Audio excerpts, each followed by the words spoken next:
today we will be taking up the subject of internal weapons. If the subject is of interest to you, I invite you to call some of your friends, female friends, sisters, to join us for this half an hour. Internal weapons is an aspect of spirituality, something that you may not have thought of before, but Sister Denise is here to enlighten us on the subject.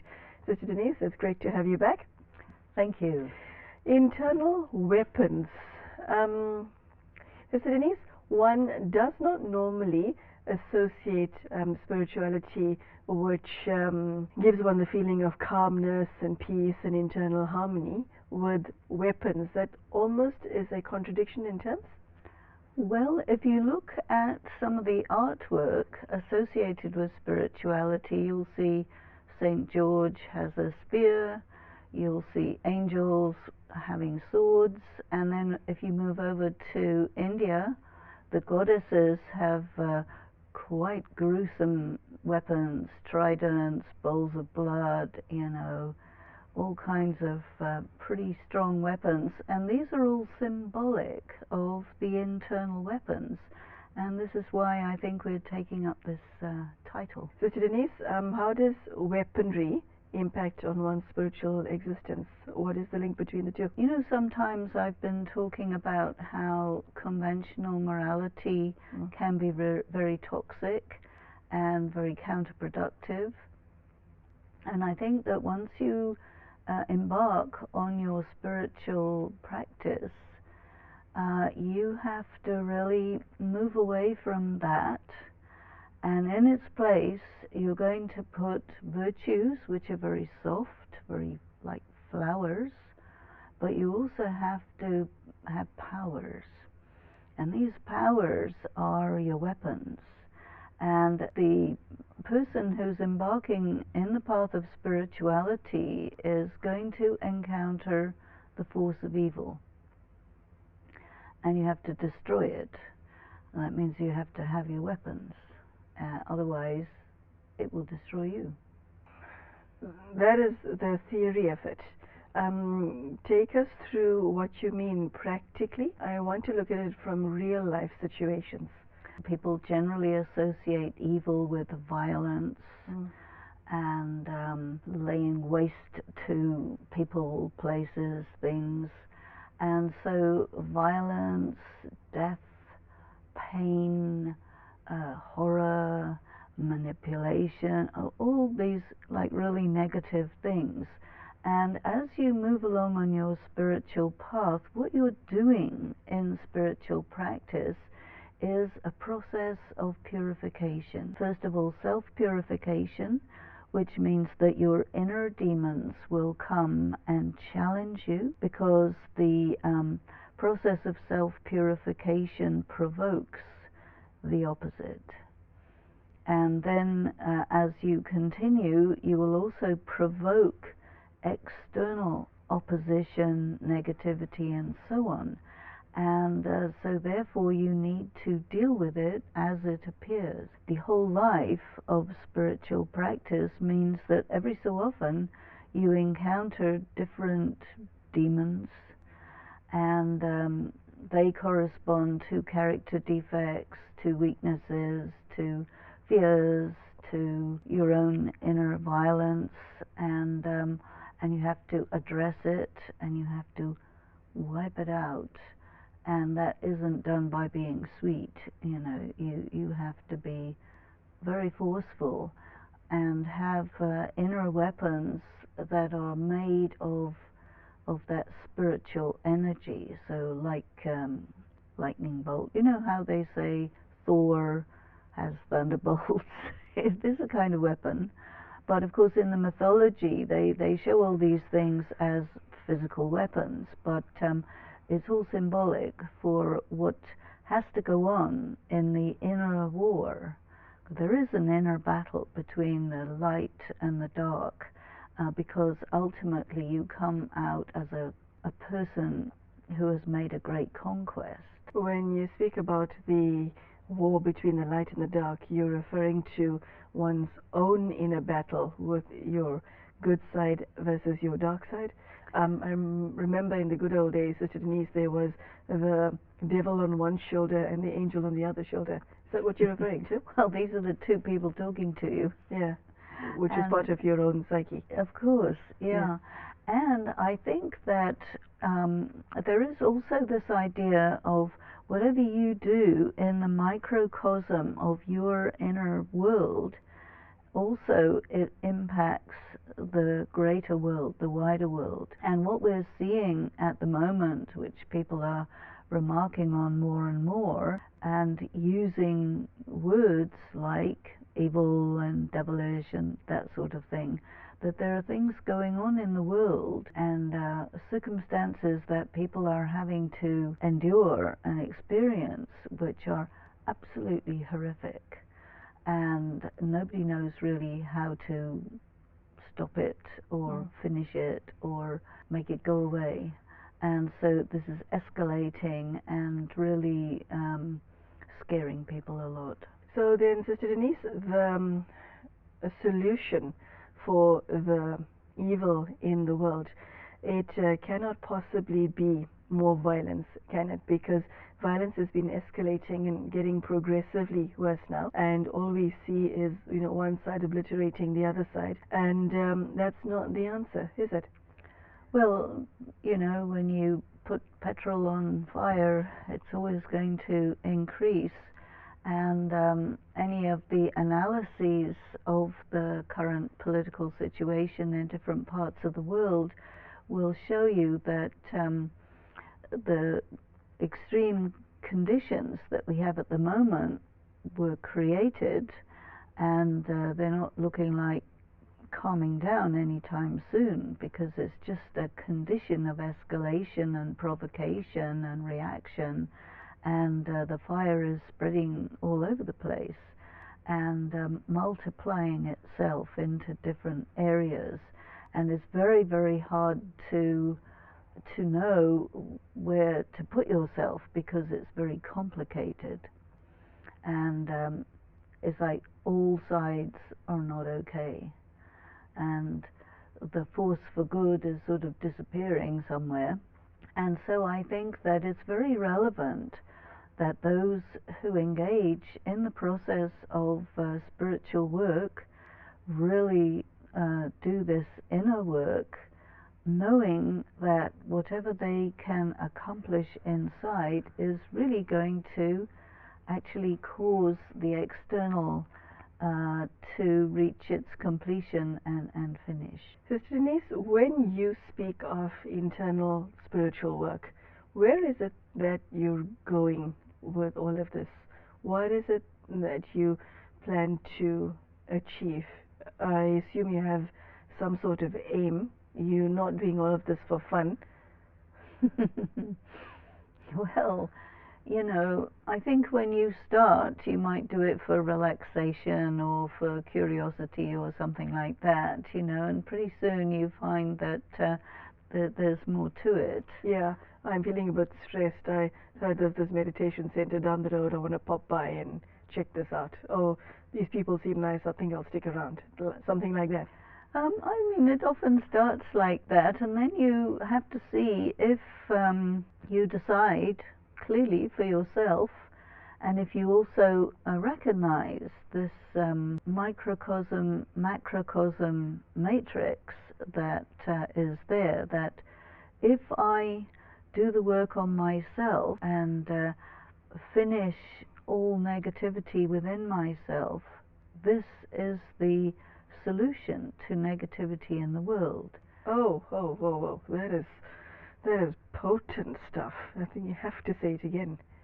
If I finish? Well, if I do the work on myself and finish, if I do the work on myself and I finish all negativity in myself, that includes the negativity I've taken in, as much as any negativity I've put out or entertained or resent. I mean, at every level, you see, that's the purification process. And when you do that to its complete extent, it will have an effect in the wider world, to the extent that it will take out the negativity in the world. because there's a formula that whatever you do on the inside, it's happening on the outside. Okay, internal weapons.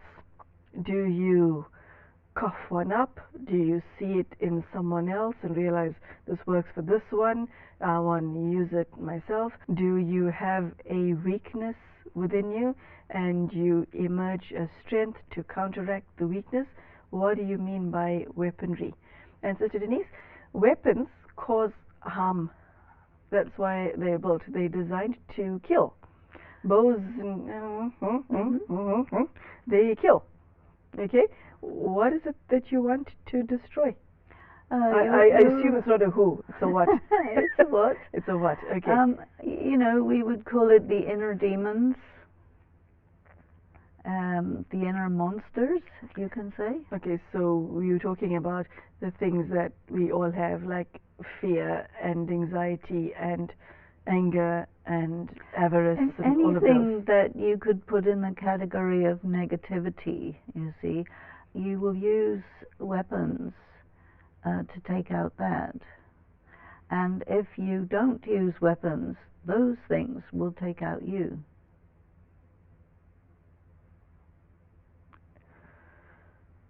You know, a person can get consumed by their anger. Yeah, and we've all met at least one person in our lives who have been obliterated by one of their weaknesses. Yeah, it happens very much.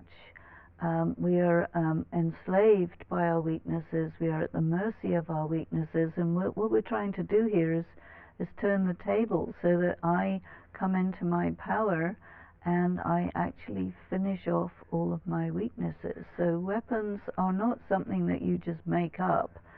They are gifts. Okay.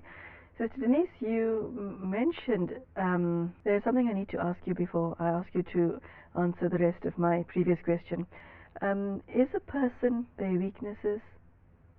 We tend, in our use of language, not to say, I have anger. You think, I am so angry. You own it. You take it on.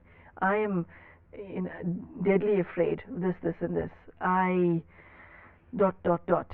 We own our weaknesses. Is a human being their weaknesses? Well, I think actually, you know, you even use it more for other people. You're a liar. You're a violent person. You're this or that. There's a lot of accusations come. Because one prefers to be a good person than a bad person, you know, oneself. But other people may be bad, but I'm good. I think people say like that. No, you can say, oh, I'm very angry, but not I am anger. Yes, you know. yes. But, yeah, these passions, these negative, strong negative emotions, these resentments, these feelings that we have that cause us to do negative karma, and that cause us to suffer, to make others suffer, and really, you know, go into some sort of an abyss, you know.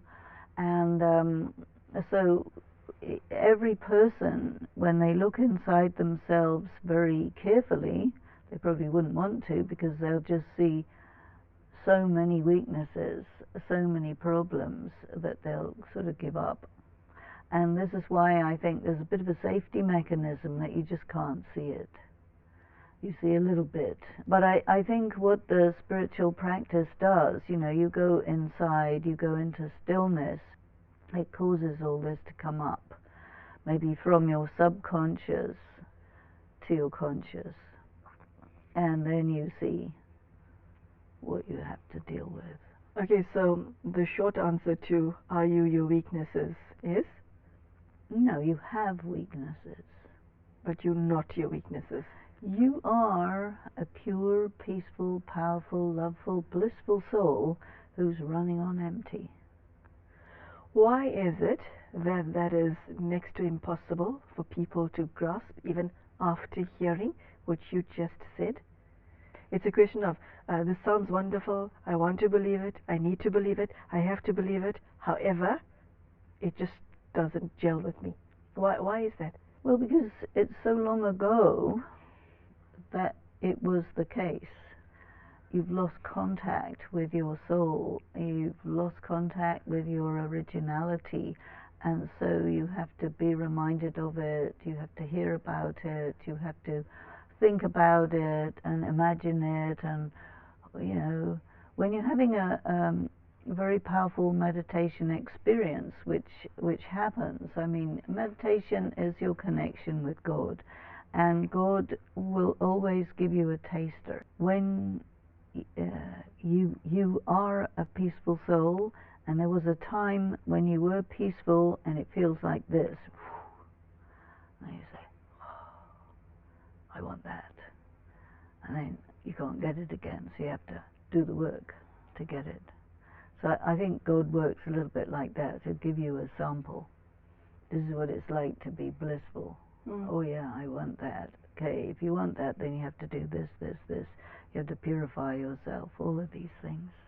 Okay, so from what you just said, Sister Denise, we are originally all of these 5 qualities that you just mentioned, and we've now reached our weakest stage, so that these qualities are no longer apparent, and all the opposite qualities, the antonyms to that, is more prevalent. You know, the space in your soul, when it's filled with all of these things, then you are in your power and in your happiness and all that.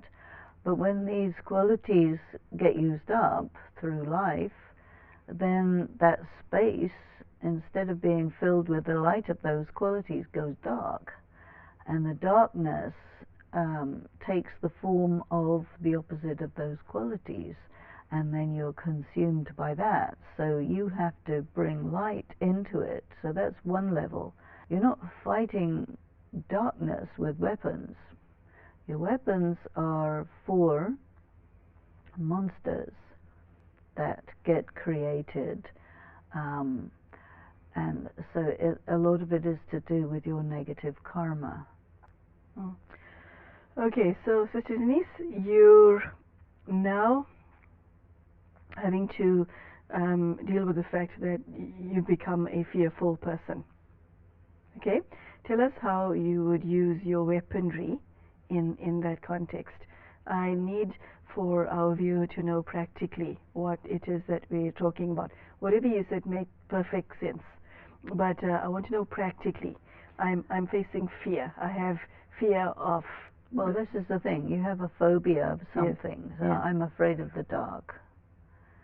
So you will address that fear. And the weapons that you will use, being afraid of the dark, is you will have to make yourself practice being light, and you'll also have to practice facing the dark. So facing is your weapon, that you face the fear, you face the thing that you don't want to face, but you just cultivate that weapon and practice facing it. So before you face your fear, you would have to have a very deep-set belief that you're more than your fear.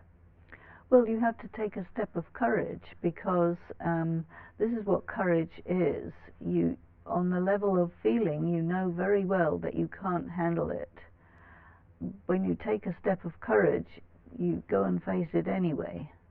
And this act of doing that in the face of fear causes the divine to give you extra strength, extra power, so that something that a moment before was totally impossible for you becomes possible. And then you have experienced that what you are absolutely sure you cannot do, you can't say that anymore because you just did it. And so it shifts it. And so, you know, a person who is given weapons, they need to be expert in the use of those weapons, and you also have to have courage when you are applying them, because you apply your weapons in the face of opposition, in the face of some sort of onslaught from some enemy, from some negative thing, some negative force that you are having to take out, you see. So this is why we call it a battle. But the battle that you're referring to is between your real self and your dark side. You say, this is dark, I perceive this is dark, and I'm afraid of dark, so I run off in the other direction because of my perception. And so what you do, okay, you perceive it's dark, but then you know that it's just like a mirage. And what you have to do is take your courage and pierce the dark with your weapon to show yourself that actually it's nothing. Sister Denise, what a lot of people experience is that they have conversations with themselves by saying to themselves, you know, I have this vicious temper, and my spouse and my best friend and my mother and my this one and that one have told me that it's not a good idea being so temperamental, and I agree 100% with them. So I'm making a decision that I do not wish to become angry anymore. However, something happens on the external that triggers your anger quality, and within seconds you go from dead calm to white hot rage, despite your good intentions. No, but there you need a different weapon for that. And what weapon are you referring to? Tolerance. Because your anger is provoked by something that you can't tolerate, that provokes you. So you have to use the weapon that I can handle this. I can tolerate this. I can accommodate this. It is not provoking me. That's the weapon. This obviously takes a lot of internal work, doesn't it? It's years and years and years of work. Well, you've got to start somewhere. True. And so you start with a small amount of anger, and maybe your anger will build up, because, you know, if you want to be completely free from anger, you know, the force of anger, the spirit of anger, you can say, is going to say, well, you know, you think that you can take out me, but I am the master of you. So, you know, that means it's going to come at you with all of its force. It's kind of mythic force, you know. And so if you say to the force of violence, anger, fiery temper, or whatever, okay, I choose to bring you under my influence and neutralize you, then it will gather up its maximum strength and let you know that you can't, you know. So it's really a fight between at least equal powers. And so you need to really develop your capacity for using that weapon. You need to fill yourself with a lot of spiritual power, and you need to get skilled in how to apply tolerance and how fast, you see, because a provocation happens in a nanosecond, and you may take 2 seconds, oh, I shouldn't have got angry. Well, that's too late, you missed altogether. You have to respond, you know, more fast than instantaneous. So we call this rapid effort. Okay, Sister Denise, for many, there is the deep-seated belief, I'll never change, and people don't change. They just remain who they are. It's one of those things that exist out there in the world, where people say, this person will never change, I will never change. Do people really change, Sister Denise? Is it naive to assume that one can, you know, through spiritual empowerment, metamorphosize into something better than what you were in the past?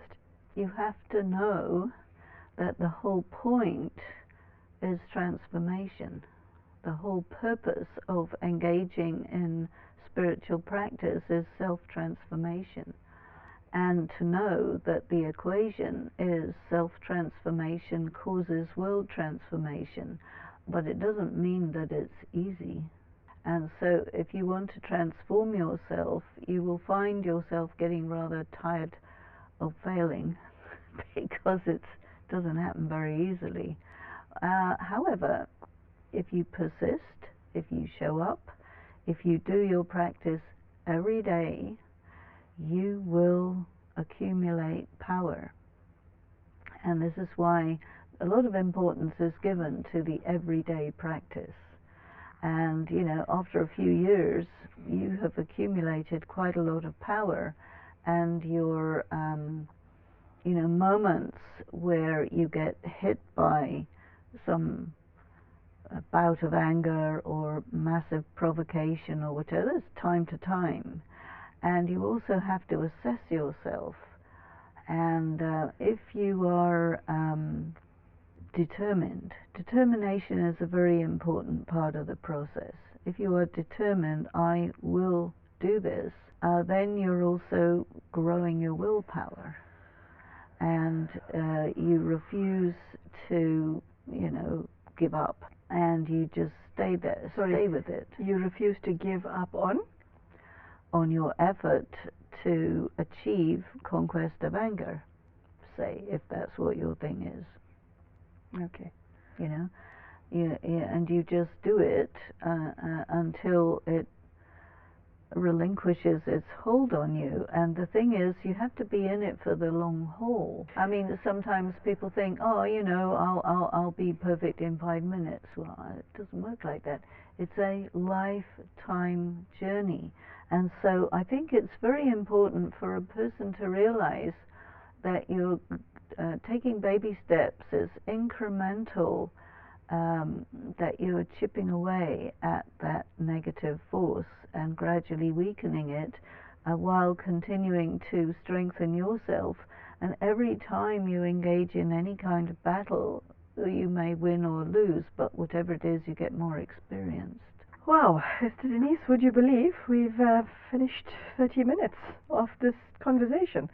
So there you go, internal weapons, a very, very powerful message from Sister Denise as to how one can use one's spiritual knowledge to become a better you. I think that's the purpose of this entire series, but very, very important and powerful message, and I do hope that this is something that you can use to your highest advantage in your life. I would highly recommend that you watch today's episode again, because Sister Denise's answers sometimes strike deeper after having listened to it for the second or third time. So thank you so much for joining us, and we will see you again for the next episode. Take care and goodbye.